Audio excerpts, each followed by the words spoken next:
Remember always, said President Franklin Delano Roosevelt, that you and I especially are descended from immigrants and revolutionists. We look for a younger generation that is going to be more American than we are. Now, I don't know that I could say I'm more American than FDR, but I can say that I'm a descendant of immigrants, and I've got more than a little bit of the revolutionist in me, because I'm Rav Mike Foyer, and this is the Jewish Story. Episode 1, The Evolution of American Zionism, Part 1, The American Jewish Story. So I've been promising the American Jewish Story for a good part of Season 2 off and on, and the time has finally arrived to make good on my word. We left off the end of Season 2 in 1948, and don't worry, I'm going to be faithful to the forward momentum that we've gained over a lot of hard labor. And that's why I actually want to tell this part of our story by tracing specifically the evolution of American Zionism. It's a subplot in the development of American Jewish life, but one that is going to allow us to get a broad story arc of the development of American Jewry, and God willing will also land us right where Season 2 left off, with just enough information that we can integrate this critical community into the Jewish story as we know it up to now, and of carry on together. So sit back and relax, because this is going to take at least 2 episodes. So first, a word on evolution, because I said it's the evolution of American Zionism. And you have to remember that if you say evolution to most people, they'll probably tell you something like survival of the fittest. But Darwin never said that term. It was Herbert Spencer. You can go back to Season 2 to see how he fits into my thinking. But for now, just remember, Darwin would never say survival of the fittest. He would say survival of the most fit. And that's why, in my eyes, evolution means the right adaptation to the environment of formation through expression of inner resources and the potential for relationship.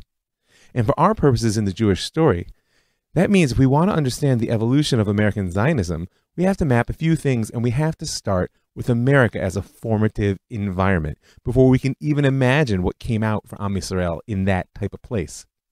So with all the comparisons that could be made to the flourishing of Jewish life in Bavel or in Spain, I want to say that America was a unique environment for the evolution of Am Yisrael. First of all, there's no exaggeration in saying that the founding fathers of the United States saw themselves as living their own Israel story. They were a chosen people in their eyes, escaped from oppression to the shores of a new Zion. You know, they say that on July 4th, right after the American Declaration of Independence was announced, Benjamin Franklin, John Adams, and Thomas Jefferson got together to form a committee on what the seal of that new country would be. And Franklin's first suggestion was actually an image of Moses, and Paro at the sea with a motto that read, "Rebellion to tyrants is obedience to God." And that image is just the tip of the iceberg of how deep the shared sense of story goes between the founding fathers and the children of Israel. It's not for nothing that today ancient Jerusalem is seen by millions of Americans as a heritage site of their own Judeo-Christian culture. Now add to that sense of shared narrative the bedrock American ideals of freedom, meritocracy, individualism. These are unique in world history, much less in the Jewish story. I know, it's true that just like any nation, the U.S. has struggled to realize those ideals in its society, but they're nevertheless the founding principles of the country. And the simple fact is, for our story, the structural assumptions of European class society that grew out of feudalism and Christianity, and the religious status of dhimmitud, which the Jews held in the Muslim world, did not apply on the western side of the Atlantic. And that means that the Jews found in America an unprecedented opportunity for development, free from the baggage of 1,500 years of structural oppression. Now, not that American society embraced Am Yisrael with completely open arms, because in addition to truth, justice, and the American way, one of the fundamental frameworks of American life is race. I may have given you my definition of evolution, but I'm not dumb enough to try to do the same with race. But I will say that whatever fuzzy genetic notions you might have about such a thing, Jews of all people ought to know that society is not so easily broken up into biological units, and that any attempt to do so is just downright dangerous. In the 20th century discourse, what I've learned is that definitions of race are bound up with an understanding of the systems of power and oppression that really underlie them. And practically, that means that race isn't actually what you are, but rather how you're labeled. Here's a little taste of the language from Theodore W. Allen. He's a radical thinker on the American race issue. He says the hallmark of racial oppression is the reduction of all members of the oppressed group to one undifferentiated social status. And it's a status beneath that of any member of any social class within the dominant group. Now, we're not going to take a deep dive into race right now, but I do need to note that it's a critical element of America as an environment of formation for the Jews. Now, racial hatred is nothing new for our story. It first appeared through the limpieza de sangre, those blood purity laws in 15th century Spain. And of course, we know how it plays out in the modern era. And the Jews are going to play a very complex role in the white-black basis of racial conflict in America, and it's one that's going to be even further complicated by the waves of immigration which not only build the country in 19th and 20th centuries, but bring the masses of Jews to its shores. As part of our story in all of Season 3 going forward, we're going to follow the progress of American Jewry, pun intended, as they move from immigrant oppressed to marginally accepted to positions of power within what Allen called that society of dominant group. And it's an indication of the unique complexity of America as an environment of formation that sociologists call that progress of how Jews became white, not how they became American. And if you're following the news today with the women's marches, Jews of color, questions of intersectionality, then you know that the cross-current between American racial conflict and the Jewish immigration identity story is far from simple. So for now, this episode is going to focus on two waves of Jewish immigration and how their internal conflict and cooperation, as well as their interactions with broader non-Jewish society, will help shape American Jewish identity and ultimately give birth to a uniquely American Zionist vision. So there we have it. We've got a foundational shared story. There's an environment of freedom and opportunity, and there are racial and immigrant conflicts. All these make for a rich evolutionary environment. Now all we need are the Jews.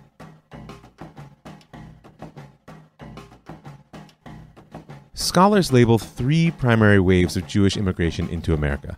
The first is the Sephardic wave, whose context was 17th century mercantilism, and you can go back to Season 2 and listen to a few of the episodes to get a sense of how that fits into the Jewish story as a whole. And even though that wave is all but drowned by the Ashkenazi flood to come, the Sephardic roots of the American Jewish story are still there, not to mention the living experience of Sephardim in America that will last throughout the entire American Jewish story.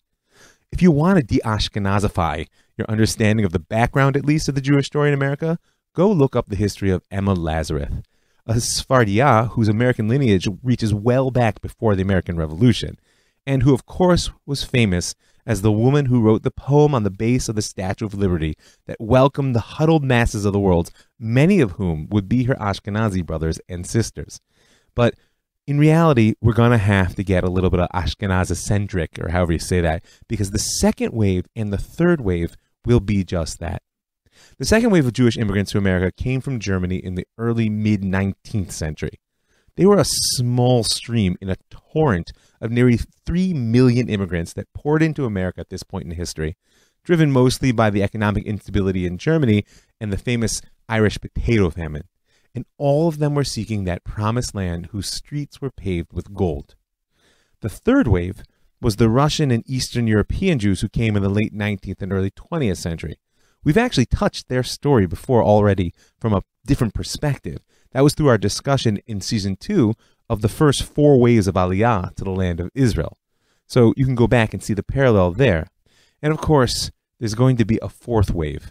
Those are the remnants of European Jewry who arrive in America after the Shoah. But their tale deserves its own telling, and I think that's why they're usually not labeled as a wave. So let's start with the German Jews of the second wave.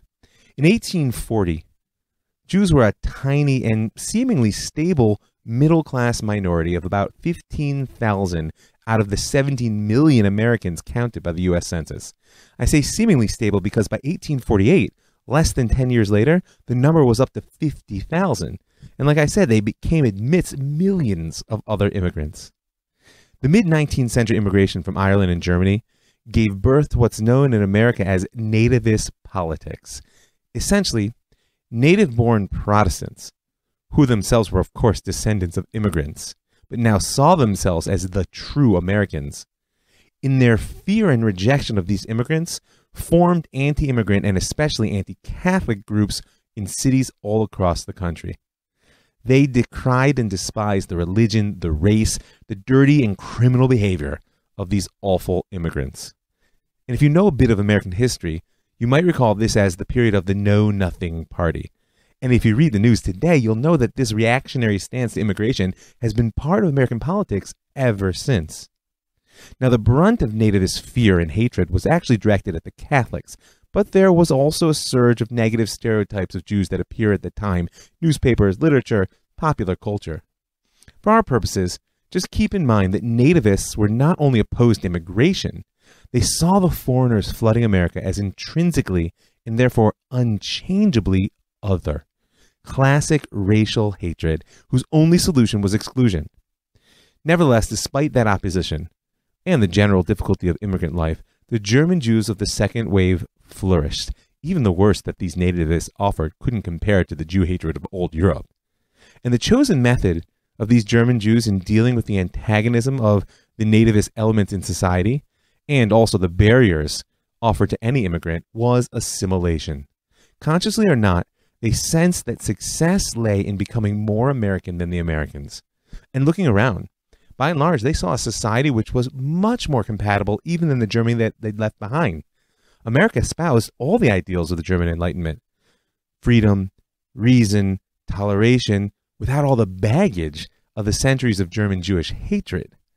Now, the Founding Fathers were an excellent replacement for the German cultural heroes. They shared a same story, something that Goethe never claimed to do. So this was the perfect environment in which to finally build a new enlightened Jewish society. And if you go back to season 2, you can see that round about this time, German Jewry was thinking about doing the exact same thing at home. Assimilation began as the unavoidable reality of any tiny minority in a majority culture, but it rapidly became a virtue to these German Jews. Individual assimilation finds its ultimate expression in intermarriage and leads somewhat inexorably toward dissolution into the non-Jewish society around.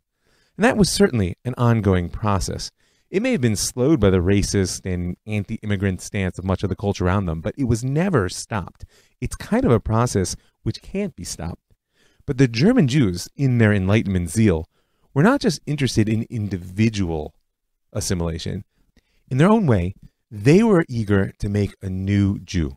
Well before the birth of the Zionist movement, they were just as excited to experiment with what a Jew could be in a free environment as any Zionist will ever be.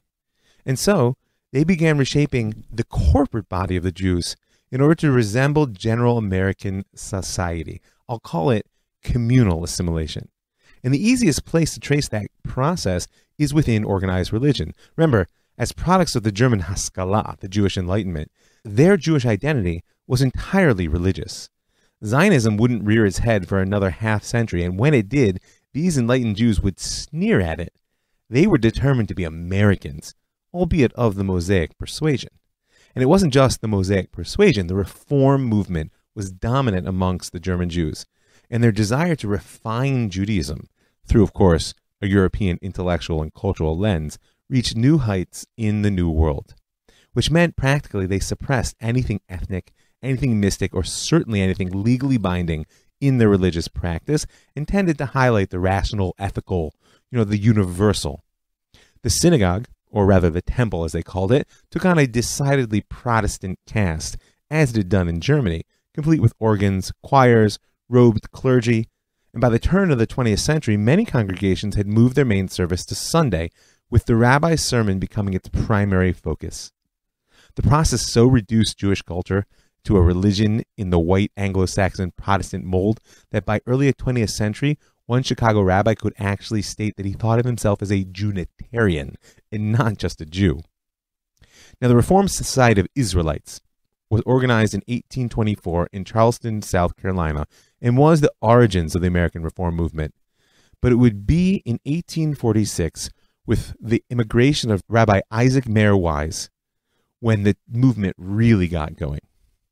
We spoke back in Season 2, Episode 17, it's called Scientific Judaism, worth checking out, about Avraham Geiger as the founder of the Reform movement. But in all fairness, the Reform movement is going to find its fullest form in America, and therefore Isaac Mara Wise might actually deserve the recognition as founder more so. If I thought it was okay, I might call Geiger the Alter Rebbe of the Reform, but I'm not so sure that's going to float. Anyway, in 1854, Wise's synagogue, B'nai Yeshurun in Cincinnati, became the first congregation in the United States to adopt the Christian practice of family pews, as opposed to the divided men and women of traditional Jewish prayer. And in 1857, only 3 years later, he wrote Minhag America, the first prayer book specifically edited for American Jews, in that classic Reform mold of taking out anything which was offensive to modern sensibility and, of course, complete with English translation. And I could detail the entire process of the evolution of European Judaism into American religion, but for the sake of our goal of understanding the evolution of American Jewish story, I'll mention just one more event. And it's one that, in my eyes, expresses the essence of communal cultural assimilation. The Hebrew Union College was founded in 1875 in Cincinnati also. It is, after all, the oldest Jewish community west of the Alleghenies. And HUC was the first permanent Jewish institution of higher learning in the New World, and its goal was to train American rabbis. Now listen to this to see what that means.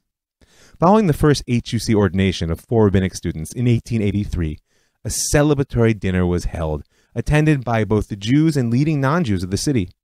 And the menu included clams, crabs, frog legs. The entree was a selection of meat dishes, followed by a dessert of ice cream and a selection of cheese. If you know anything about Jewish dietary laws, you know that this is off the map. It's off the charts. Nevertheless, it was an evening that expressed exactly what this wave of German Jewish immigrants was after, a celebration of academic achievement, which was universally recognized, and fashionable enough to be attended by non-Jewish society, and of course free from all archaic social or religious constraint.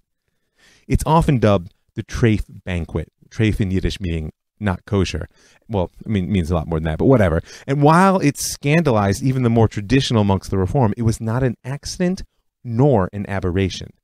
The proof is that 2 years later, the Reform movement would adopt the Pittsburgh Platform. If you want to understand the essence of American Reform, it's a must-read document. You can Google it quite easily. But for now, just hear this one single statement.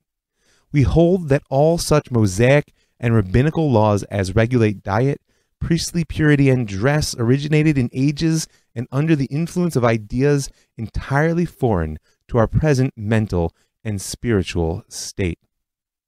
This is the essence of cultural evolution. Here they are, consciously adapting the inheritance of their past to their present state.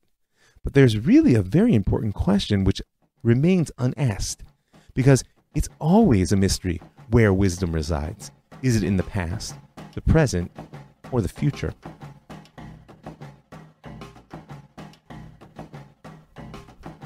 Between 1880 and the shutdown of immigration through restrictive quotas in 1924, over 2 million Jews fled the violence and poverty of Russia, Austria-Hungary, and Romania for the new life in America.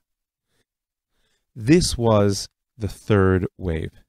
They were received by the German Jews of the second wave, and by American society in general, in a somewhat confused manner.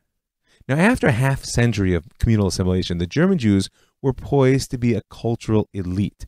So therefore, the arrival of the unwashed masses on a certain level was convenient. However, well established in their second and third generations, many had moved out of the middle class and anything uniquely Jewish. Their wealth and education allowed them to assimilate on a level that they had not yet imagined, while at the same time, it facilitated the construction of a communal infrastructure that could actually absorb this third wave.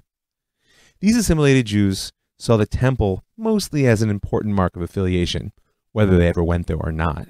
They engaged in communal politics often as an important and gratifying pastime, but what it really meant to be a Jew for many of them was to give to other Jews. And that's why, in 1899, at the founding of the United Jewish Charities in Detroit, Leo Franklin, famous Reform leader of that city, could announce the Jew is the keeper of his brother and responsible for him, and expect all the rich German Jews listening to open their pocketbooks. While at the same time he could declare in his Sunday sermons, Judaism is my religion, America is my country. As long as the Jew leads the right sort of life in the community, he is as good as any other man. And this is exactly the issue that this new wave of immigrants raised. What is the right sort of life? These were the Ostjuden, the Eastern Jews, as they'd been so condescendingly labeled back in Europe by the Western Enlightenment Jews. And here in America, they were everything that the Germans had tried to leave behind. They were more traditional. They were painfully ethnic. They were just obviously other. Now, eventually, the Yiddish-speaking culture that the third wave brought is going to make a definitive contribution to the American Jewish story. But round about the turn of the 20th century, the Yahudim, as the Germans were known, just saw their culture as irredeemably low class. At its heart, the problem was that these second-wave immigrants had been so successful in their goal of Americanization, and right as they were achieving that goal, along came a massive influx of Jews who, as I said, were obviously other and often interested in staying that way. The Eastern European immigrants founded Yiddish schools. They espoused the socialist values that they'd brought over from what was now soon or had become the Soviet Union, depending on when they got there. And they embodied those values in unions, workmen's circles. Often there were social conflicts between the capitalist owners of businesses who were now employing their fellow Jews who were socialists. Many of them still cherished the religious life in Europe, even if they didn't feel bound by the finer points of the law any longer. In short, the tension is best expressed by Jewish-American newspaperman Philip Slomovitz, who described the relationship between the two groups this way. He said, "It was no secret. The Ostjuden, meaning the Eastern European Jews, saw the Yahudim, the Germans, as goyim, as non-Jews, and the Yahudim saw the Ostjuden as ghetto Jews, religious zealots, superstitious or dirty and uneducated, lower class." Now, I can't speak everything out, but just know that a big part of the evolution of American Judaism took place around the cultural divide between that German Jewish elite of the second wave and the Eastern European masses of the third. There are going to be conflicts and a process of communal democratization ahead. And we'll touch in more detail on a particular nationalist element within that struggle in the next episode. But for now, the immigrants of the third wave were always well cared for by their brothers, even if they weren't always so well received. Now, American society as a whole couldn't necessarily say the same, because they gave this massive influx of Jews a mixed welcome.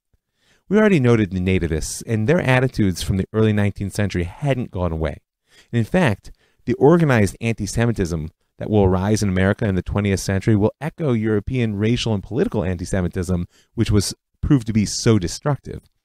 But the nativist perspective that saw Jews as an absolutely different and racially inferior other was offset in the late 19th and early 20th century by the advent of what's called the progressive era in American history.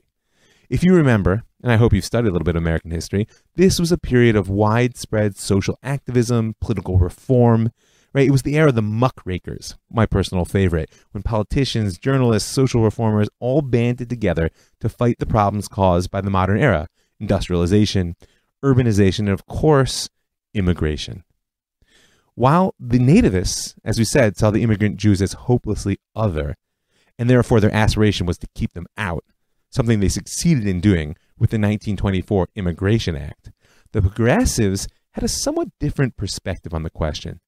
First of all, they saw a pressing need for industrial labor in order to build America into the great nation it would become, and they recognized that only immigrants could fill that role. But at the same time, they held many of the same racist and culturally superior attitudes as the nativists toward all these immigrants.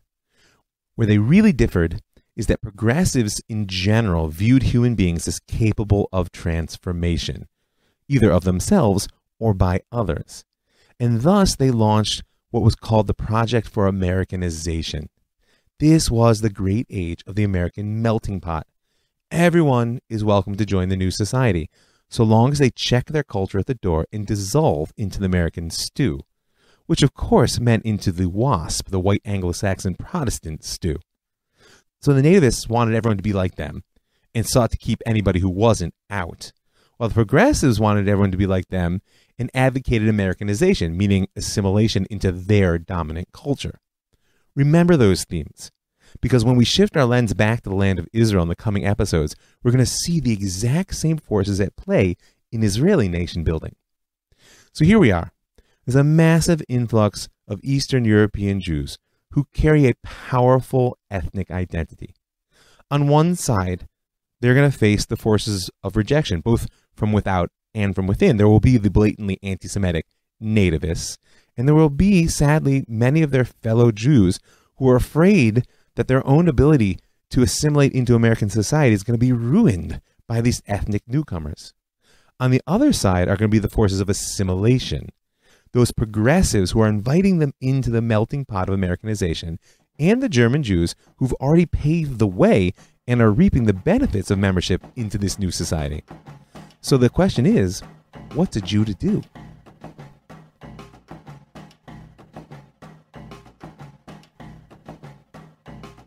You know, when I was growing up in the States, no one spoke about the melting pot anymore. We talked about the tossed salad. It was an image of a society made up of various elements that kept their independent character, but somehow managed to form a harmonious whole. Now, frankly, the racial violence in my high school belied the notion of its success, but nevertheless, today the tossed salad is triumphant. It has completely replaced the melting pot. In fact, I call it the new American religion. Group identity is an organizing principle of unparalleled power, and diversity has been elevated to a sacred ideal. And how many people are even aware that the framework of cultural pluralism that replaced Americanization was first developed by a member of the third wave of American Jewish immigration? Horace Mayer Kallen was born in 1882 in a small town in Austrian Silesia, son of an Orthodox rabbi. At age 5, Horace's family immigrated to the United States, and from here on out, he is the prototypical Jewish American success story. He studied philosophy at Harvard under George Santayana, famous for reminding us not to forget our past, and received his BA, magna cum laude, in 1903. Upon graduation, Kallen was personally hired by future American President Woodrow Wilson, who at the time was Princeton University's president, to become the first Jew ever to teach at that university. After 2 years, his contract wasn't renewed, but no matter, he returned to Harvard for graduate work and to be Santayana's assistant, where he lectured in philosophy for a number of years, until he moved on to the University of Wisconsin-Madison and finally to the New School in New York City, where he was a founding faculty member. And from the heights of this academic position, Kallen saw a great challenge, and thus an incredible opportunity, which lay ahead for America. You see, he believed that the spirit of the American nation was still indistinct. As he says so nicely in his 1915 essay, Democracy versus the Melting Pot, our spirit is inarticulate, not a voice, but a chorus of many voices, each singing a rather different tune. How to get order out of this cacophony is the question for all those who are concerned about those things which alone justify wealth and power, concerned about justice, the arts, literature, philosophy, science. What shall this cacophony become?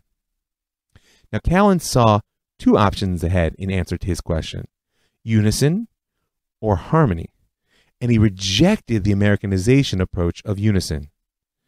He says the general notion, Americanization, appears to denote the adoption of English speech, American clothes, and manners, of American attitude and politics. It connotes the fusion of various bloods into beings similar in background, tradition, outlook, and spirit to the descendants of the British colonists, the Anglo-Saxon stock. And in Kallen's eyes, it was not only antithetical to the real spirit of democracy to try to make everyone into some faux descendant of the original colonists, it was a great loss to the American nation. Cultural diversity and ethnic pride were compatible in Kallen's eyes with democracy, and he believed that diversity would only strengthen America. The common life of the Commonwealth, he says, is politico-economic, and it serves as the foundation and background for the realization of the distinct individuality of each natio, each ethnicity that composes it. In other words, he didn't see the strength of the nation to lie in each ethnicity absorbing and dissolving itself into some American ideal. He saw its strength in that American ideal providing a political and economic basis for each of those ethnicities to express itself. This is cultural pluralism. And Callan's idea wasn't simply an academic's analysis of the American situation. It was a direct reflection of his own life as a chapter in the Jewish story. Horace Callan no longer lived the Orthodox life of his father, but he did not accept the assimilation path of the German Jewish elite either. As a true child of the third wave, he held fast to his ethnic identity while searching for a new and particularly American way in which to express it. And that's why Callan was actually an early member of the ZOA, the Zionist Organization of America. It was the Eastern Europeans of that third wave who brought Jewish nationalism to the shores of America. And the founding of the ZOA was a landmark moment in Zionist history altogether, much less in American Zionist history. In the coming episode, we'll talk quite a bit more about its development. But for now, it's critical to understand that the American concept of cultural pluralism actually has Zionist roots. In Callan's mind, Zionism was the third way. It was a path for Jewish life beyond clinging to religion of the past or melting away into the America of the present. As he says, Zionism is the solution of the Jewish problem. Because if the past is any warrant for the future, there's every reason to believe that with the Jews as a free people in Palestine or elsewhere, that unique note which is designated in Hebraism has a chance to assume a more sustained, a clearer and truer tone in the concert of human culture, and may genuinely enrich the harmony of civilization. There's that theory of cultural pluralism once again, except this time the harmonious symphony of voices isn't made up of ethnicities within the American Commonwealth, but rather of nations within the global society. And it may seem strange to many today when Zionism has appeared as the ultimate bugbear to these advocates of cultural pluralism, but Callan's Zionist thought not only preceded his reflections on American society, it shaped them. As he wrote in his 1933 book, Individualism, it's upon the foundation and against the background of my Jewish cultural milieu that my vision of America was grown.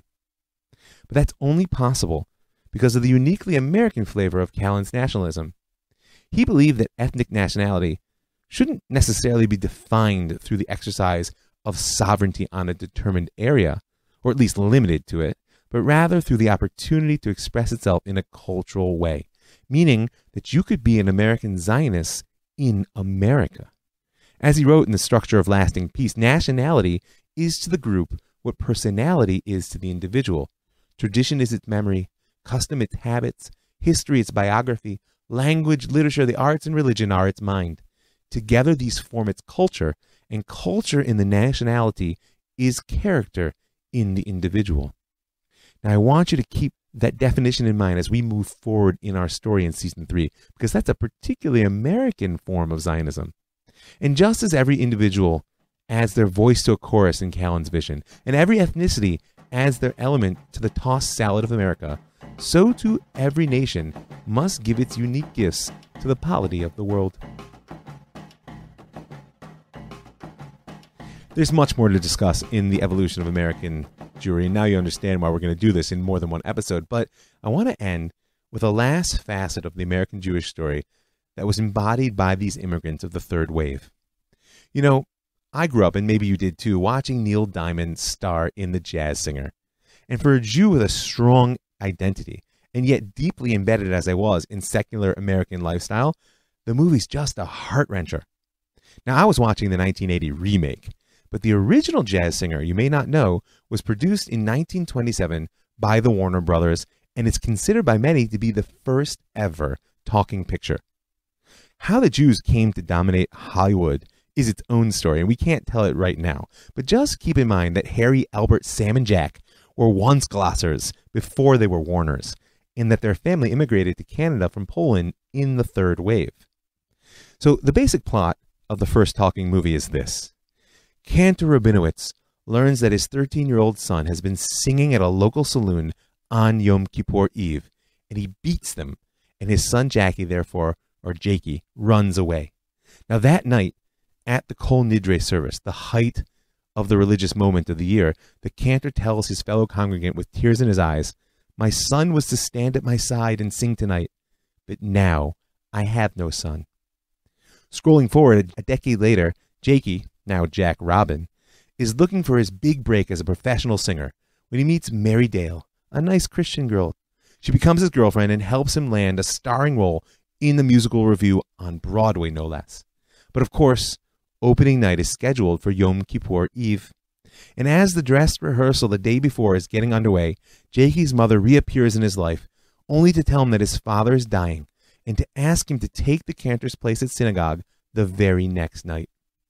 Jakey's torn. He doesn't know what to do. On one hand lies his entire future and acceptance into American society. On the other, his father's deathbed wish. In the end, he decides to miss the show's premiere and hurries to his father's side before appearing in shul to chant Kol Nidre. And can you imagine the American Jewish audiences as they watched the Kol Nidre service on the talking screen? His father dies happy, but there's more to the story. You know, in Samson Raphaelson's original 1917 short story, The Day of Atonement, on which the movie's based, the son's return to the synagogue is complete. He returns to his father's world and gives up showbiz forever. But that wasn't the ending the Warner Brothers were after. In their movie, Jakey's mother has come to understand that jazz is Jakey's way of singing to his God. And so, once Kol Nidre is passed, as has the father, she encourages him to return to the theater and to his non-Jewish girlfriend. This is a very different path than the simple assimilation of the German Jews, who would have never wanted Kol Nidre to be on the big screen. And it's obviously a break from the traditionalism of the Eastern European Orthodox, who would have never wanted Jakey to go into show business. And it's not even the ethnic pride identity of Horace Kallen. The Jazz Singer is the first talking movie, and the Jews are pioneering a quintessentially American medium. This is an amalgamation. It's a place in which the Jewish story is the American story. The Warner Brothers wanted to believe that you could have it both ways. You could find success in American society and remain true to the faith of your fathers. Just as a epilogue, the evening premiere of The Jazz Singer took place on October 6, 1927, which was Yom Kippur. So I guess we would have to ask the Jews who filled the seats of that theater to watch the movie premiere rather than filling the pews of their temple in order to pray Ne'ilah, the closing service, whether one can really have their cake and eat it too. Or maybe just maybe, we need to trace down their grandchildren and ask where they are now in order to know whether it is really possible to dance at two weddings. I just want to thank a few people. Here at the beginning of Season 3, I want to thank all the folks who give their hard-earned money to make this show possible, to keep it free, to make it widely distributed, and I want to invite you to join them. You can go right now to jewishstory.co. In the upper right-hand corner, you'll see a little box that says Be a Patron, and you can click on through there to give a little bit of per podcast support. Check it out. There's a bunch of interesting incentives depending on the level of your support. I also want to tell you I'm happy to dedicate shows, and in that case, I actually have to say this show is dedicated, that's right, to me, to Mike Foyer by an anonymous patron on behalf of my own 45th birthday, which is coming up. So happy birthday to me. If you want to dedicate the show to anybody, just send me an email at rovmikefoyer@gmail.com, or you can message me on Facebook at rovmikefoyer or the Jewish Story Podcast. I also want to thank, as long as I'm at it, the Land of Israel Network. Yes, that's www.thelandofisrael.com for building a network that allows me to reach so many amazing people. I want to thank the Pardes Institute, pardes.org.il, for building an educational place that allows me to touch the hearts and minds of so many wonderful Jews. And I want to thank you for listening.